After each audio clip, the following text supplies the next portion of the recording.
Según Erich Fromm, el narcisismo podría definirse no solo como una libido que sale y vuelve, como lo haría Freud, sino en este sentido, es narcisista aquel para quien solo es realidad lo que ocurre en lo subjetivo.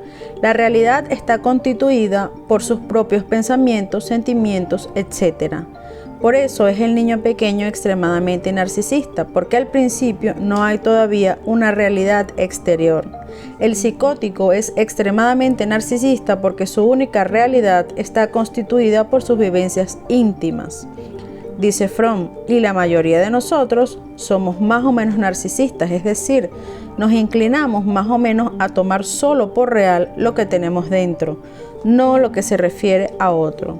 Y creo que para comprender al hombre, o sea, para comprender a nosotros mismos, una de las cosas más importantes es comprender el narcisismo, al que no se ha prestado atención verdadera, ni siquiera en el psicoanálisis ortodoxo. A continuación, un fragmento del capítulo de Erich Fromm sobre el narcisismo en el libro El arte de escuchar. Veamos ahora más claramente qué es el narcisismo en nuestra experiencia. Supongamos que uno ha escrito un artículo o lo está escribiendo. Lee las 2 primeras páginas del borrador y lo encuentra magnífico, fantástico. Lo enseña a un amigo y queda gravemente ofendido al no escuchar que es lo más grande del siglo. Al día siguiente vuelve a leerlo y piensa, pero si no tiene sentido, no es nada, está mal ordenado, no es claro. ¿Cómo se explica? Porque lo había escrito con talante narcisista. ¿Y qué significa ahora un talante narcisista? Significa que todo lo que me atañe, mis pensamientos, mis sentimientos, mi cuerpo, mis intereses, todo eso es real. Y lo demás del mundo, lo que está relacionado con lo de afuera, lo que no está relacionado conmigo no es real. No tiene color, es gris, no tiene peso. Mido con 2 varas distintas. Lo mío me satisface, mi opinión es capital, lo mío tiene color, tiene vida. Porque yo digo una cosa, creo que es cierta y no necesito demostrarla. Yo estoy enamorado de mí mismo, de mi trabajo y de mis ideas.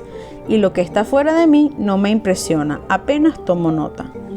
Veamos otro ejemplo bastante frecuente. Una buena ilustración del narcisismo, entre otras cosas.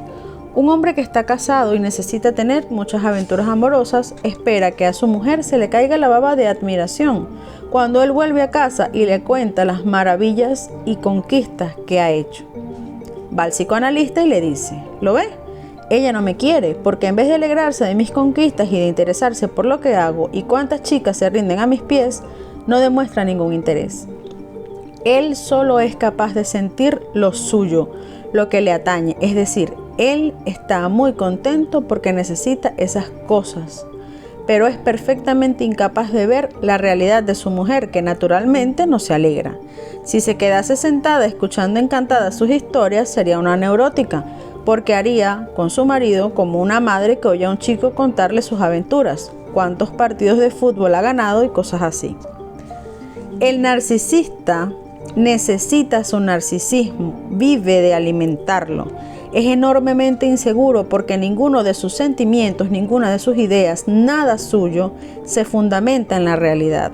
Por ejemplo, una afirmación suya no tiene por qué deberse a un pensamiento y un estudio laboriosos, ni a un manejo riguroso de datos y pruebas.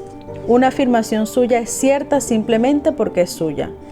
Sin embargo, tiene una gran necesidad de ver confirmado su narcisismo, porque si no lo ve confirmado, empieza a dudar de todo. Entonces, no es nadie. Entonces, no puede retractarse y decir, otra vez lo haré mejor.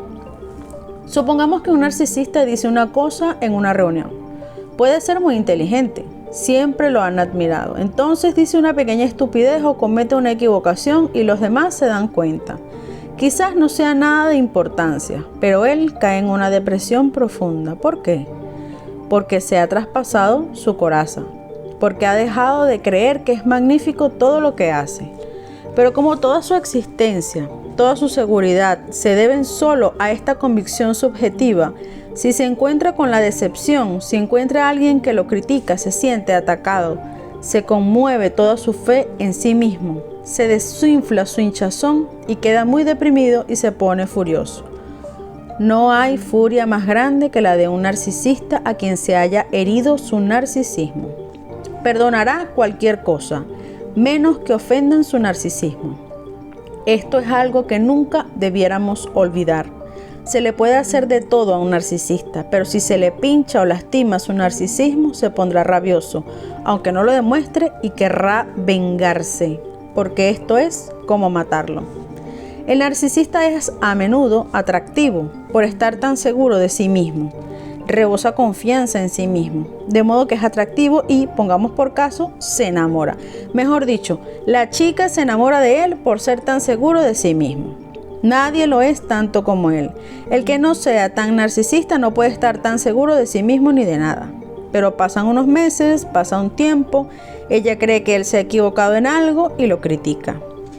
En este mismo momento, lo único por lo que él la amaba, porque ella lo admiraba más que las demás, porque este suele ser el motivo de la elección, el haber vencido en la competencia de la admiración, se ha perdido con semejante crítica, que para él significa: ella no cree en mí, ella es un peligro para mí, una amenaza. Y entonces, o él puede ponerse tan desagradable que ella no se atreva a hacerlo otra vez, habiendo aprendido la lección, o puede abandonarla, con la queja habitual de que no lo comprende. Es una queja típica, esta de que uno no comprende al otro, especialmente entre los narcisistas, porque lo creen. Me acuerdo del caso de una madre y su hija. Tenían una locura dual. Las dos estaban convencidas, y lo decían así, que eran las únicas personas limpias y formales, y las únicas que sabían cocinar de todo el país. Y estaban totalmente convencidas. Cualquiera diría que eso es insensato, porque es una manifestación de puro narcisismo, esa creencia en la propia grandeza e infalibilidad, con falta total de sentido crítico. Ahora bien, cuando un hombre dice: mi país es el más maravilloso y nosotros somos mejores que nadie, cree que es un buen patriota, un ciudadano bueno y leal, y nadie lo tacha de loco, porque todos creen lo mismo, como los de otro país lo creen del suyo. Y cuando se juntan dos de países diferentes, se muestran recíprocamente un odio tremendo, porque cada uno quiere preservar su narcisismo colectivo, la magnífica idea común de la propia grandeza colectiva. El narcisismo colectivo es el narcisismo de los pobres. Los ricos tienen una realidad suficiente que respalde su narcisismo: el dinero, el poder, todas las cosas que les proporcionan su sensación de fuerza. El pobre, quiero decir también el hombre medio, ¿qué tiene? Está empleado en un sitio, debe callar y obedecer, teme ser superado por sus compañeros, vive toda la vida asancanado. ¿A quién va a impresionar? A su hijito y a su perro quizás, pero el niño crece y su mujer ha aprendido también a cuidar de sí misma. Pero si puede participar de un narcisismo colectivo, entonces, como miembro de su nación, puede creerse el más grande, mejor que nadie. Puede caer en este sentimiento narcisista, pero arropado por el consenso de todos los miembros de su grupo. De hecho, el poder compartir la manifestación de la fe en sus extraordinarias cualidades une a esta gente y la refuerza. Es lo que se llama nacionalismo y causa última de todas las guerras. Hay también un narcisismo familiar tácito. Piénsese en todas esas madres que proceden de una familia un poco más acomodada, de apenas un peldaño más alto en la escala social, y que siempre dirán que su familia es mejor que la del marido, o viceversa, y que el niño tiene que oír desde el principio lo estupendos que son los Cohen o los Smith, y que los de la otra parte no valen tanto. Además está su clase, porque la familia encierra al mismo tiempo un tremendo narcisismo de clase. Uno, de ningún modo, se casa con otro que no sea del mismo origen, y lo justifican diciendo que las parejas del mismo origen se entienden mejor. Mentira. La prueba es que no se entienden, porque el ser de la misma clase les quita iniciativa, les quita placer y los hace doblemente desgraciados. Entre los individuos varía mucho el grado de narcisismo. Hay personas extremadamente narcisistas, al borde de la locura. El caso es que el psicótico es muy narcisista. El psicótico es muy retraído porque ha sido muy herido por el mundo. Siente terror a renovar la relación y se retrae. Pero también es más sensible a las personas que un narcisista no psicótico, que a menudo Es muy insensible porque no es capaz de ver, saber ni pensar en lo que ocurre dentro de otro. El muy narcisista está tan seguro porque no le interesa cómo son las cosas. Su seguridad se debe a creer cierto lo que él piensa porque es él quien lo piensa. Por ejemplo, uno cree que otro es enemigo suyo o lo disgusta. Eso puede ser perfectamente cierto. Entonces, tendrá un poco de miedo y que el otro pueda perjudicarlo. Pero en este caso, ¿cuál es la reacción de un paranoico? Está convencido de que el otro quiere matarlo. Y este convencimiento es inconmovible porque ha convertido en una realidad su idea o sentimiento subjetivo de la hostilidad del otro.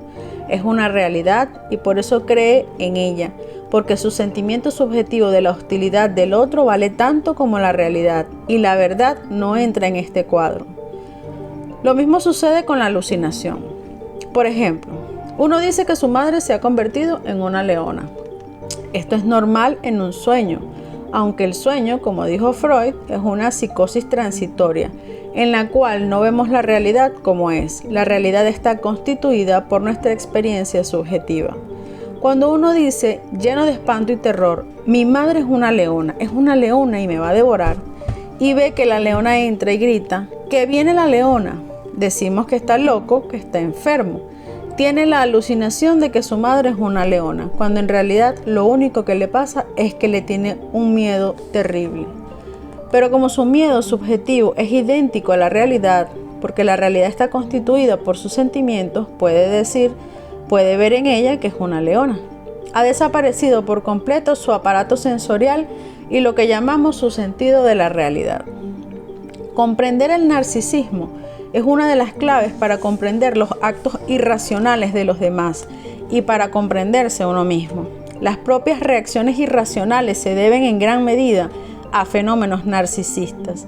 Analizar a una persona muy narcisista es dificilísimo porque es relativamente inabordable y reaccionará habitualmente diciendo que el psicoanalista es tonto, hostil, envidioso, estúpido, cualquier cosa que le permite eludir la sensación de que su grandeza pudiera no mantenerse, porque para él es vital conservar su idea de sí mismo.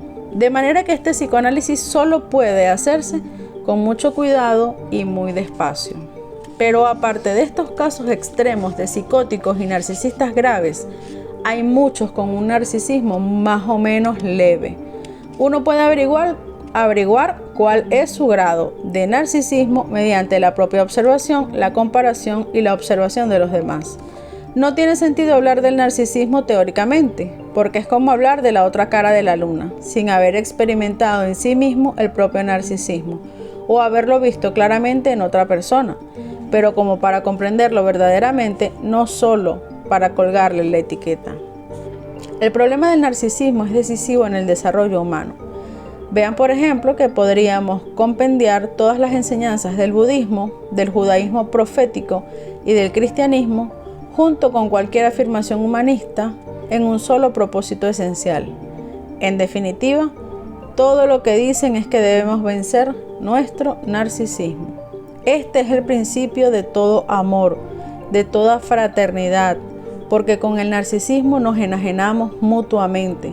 Nos somos hostiles e incapaces de comprendernos. Sin embargo, no debemos confundir el narcisismo con el amor a sí mismo. En la filosofía escolástica, y de hecho, si no en todos los autores, sí en general en toda la historia de la filosofía, vemos un clarísimo entendimiento de que el narcisismo o egoísmo es completamente diferente del amor a sí mismo. Porque el amor a sí mismo es amor. Y en el amor no hay diferencia de objeto, no importa cuál sea el objeto de mi amor, y yo mismo soy una persona. Yo debo mantener una actitud amante, afirmativa ante mí mismo. El egoísta en realidad no se ama a sí mismo y por eso es codicioso. En general, el codicioso es una persona que no está satisfecha de sí misma. La codicia siempre es consecuencia de una grave frustración. El satisfecho no es codicioso. Trátese de la codicia del poder, de la comida o de cualquier cosa, la codicia se debe siempre a un vacío interior. Por eso vemos, por ejemplo, que alguien muy angustiado o deprimido empieza a comer compulsivamente, obsesivamente. porque tiene una sensación de vacío. Todo individuo que realmente quiera desarrollarse y progresar debe tomar como una de sus principales atenciones el reconocer su narcisismo. Tratar de reconocerlo despacio, poco a poco, y cada paso será un gran paso, porque siempre mejoramos al reconocerlo un poco más. Pero es un reconocimiento dificilísimo, porque uno es su propio juez, es decir, uno cree en lo que piensa. ¿Y quién nos va a corregir? ¿Quién nos va a mostrar que estamos equivocados? Porque desde nuestra perspectiva no lo vemos, no tenemos un punto de origen. Es como que le ocurre a un bailarín haciendo ejercicio. Con mucha frecuencia tiene el problema de no poder saber subjetivamente si ha hecho bien un ejercicio. Por eso se mira en el espejo, porque la pura sensación subjetiva no le dice si el movimiento ha sido bonito, si la coordinación ha sido justa o se ha adelantado, porque subjetivamente no puede juzgarlo. Y es como nuestra sensación de la velocidad. Si no tenemos un punto de orientación, no sabemos lo deprisa que vamos. Pues bien, en cuanto al narcisismo, el punto de orientación puede ser otra persona que le conteste. Por ejemplo, mire, eso que me ha dicho es absurdo. ¿Usted lo cree solo porque es idea suya o porque le conviene? Claro que la gente no suele contestar así. Podrá hacerlo un psicoanalista, supuesto que él también haya conocido suficientemente su propio narcisismo.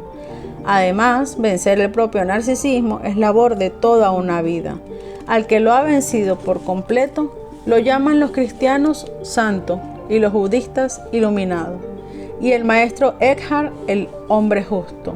Aunque no importa tanto lo lejos que uno llegue como el camino que haya tomado.